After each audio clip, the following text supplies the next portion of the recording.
She suffered 49 years. But you know who suffered more than her? It was God. God, you will learn today that God suffers. God suffers. And you know, who is a parent here? Who have kids? You understand now. When you have somebody that you love in pain, suffering, don't you suffer together? I told this morning about one thing that happened when I was in Africa. My wife fell sick in the middle of the night, and she was really grieving of pain. She was screaming of pain. And I couldn't do anything, just to pray. And I was there by her side, and I could see she going on tears and pain. And I wanted to do something, but I was limited. I think that moment, it's more like when it's closer to what I could get to a mother, to a father who see their child in pain. You suffer because you wanted to do something and you could not. Yes or no? That's how Jesus suffered.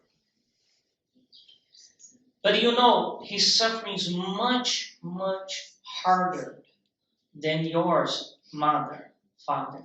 You know why? Even than me when I was suffering because she was there. Because in his hand, there is power to do something.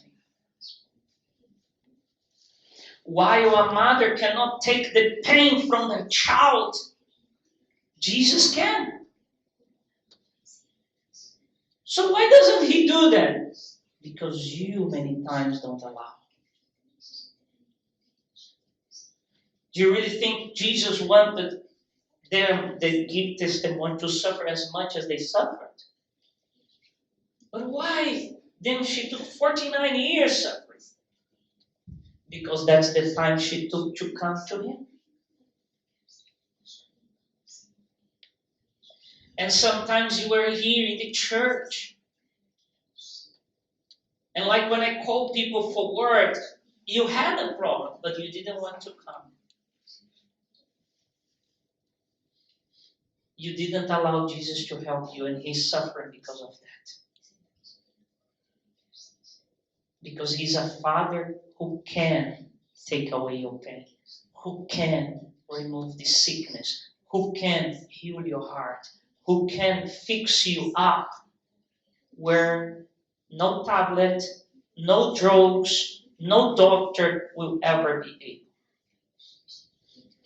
It says like this: but you, O Lord, are a God full of compassion. And there you keep the full of gracious, full of long suffering. You know, long suffering is to endure even with pain. Even with pain. And that's how God is. How many days he watched you there in pain, in agony, and he wanted to help, but you didn't allow him to. No, but I said, God, if you are there, help me. Yeah, but there comes the question, who is the Lord, you or him? Who is the master, you or him? God is not a Foodora employee. He's the Lord. He's not a delivery man. You want his help, you come to him like they did. You are here. And He's watching each one of you. He's looking to me. And for those who are there at home right now, Jesus is watching you also. And maybe you have a need and you don't tell Him what's your need. Pastor, but if He can help, why He doesn't? There's something that everybody loves. Every human being, even unbelievers, they learn this because it pleased them very much. It's called free will. I am free. I choose. I do. It's my life. Have you said that? Who never? Who never? But when you want His help, you have to ask. You have to come to Him. When we are the needy ones, we don't make, requirements. We just say yes. It's more or less like going to the doctor. I don't know if you have been to the doctor before, but sometimes it's unpleasant. I remember I saw a doctor once. First thing he said, take off your clothes. I said, what? Yes.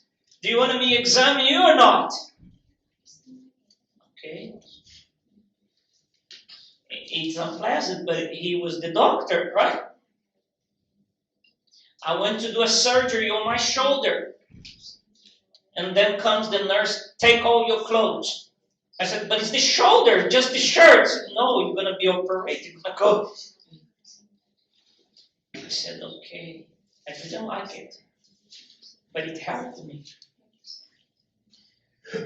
So who is the Lord and who is the Son? Who is the one who helps and the one in need of help? Jesus suffered, God suffered because He can help you. But many times you don't open for Him. You say you believe, you repeat prayers, but you're not willing to obey. You're willing to enter in the operation room, like you're here, but not willing to allow the doctor to operate you. Jesus wants to make an operation inside of you. Jesus wants to do something that you're gonna find anywhere else, no one else able to do. He said when He was there at the cross, it is finished.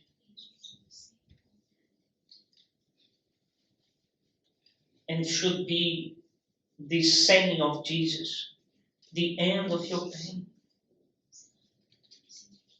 When this it is finished, arrive inside of your heart, because maybe it came to your ears before, but never enter in your heart. When this it's finished, enter in your heart, that's it. It is finished, the suffering, because of that issue, and it starts the new life, a new beginning, a new journey now. Not a journey free of problems. We all have problems. But when you are stubborn, proud, it's my way. I don't need it. I've been to church already. Jesus don't care about me. All your repertory of repeating why you are in pain and then why it's never going to change. Let go of this blocking. Let go of your pride. You need God. I need God.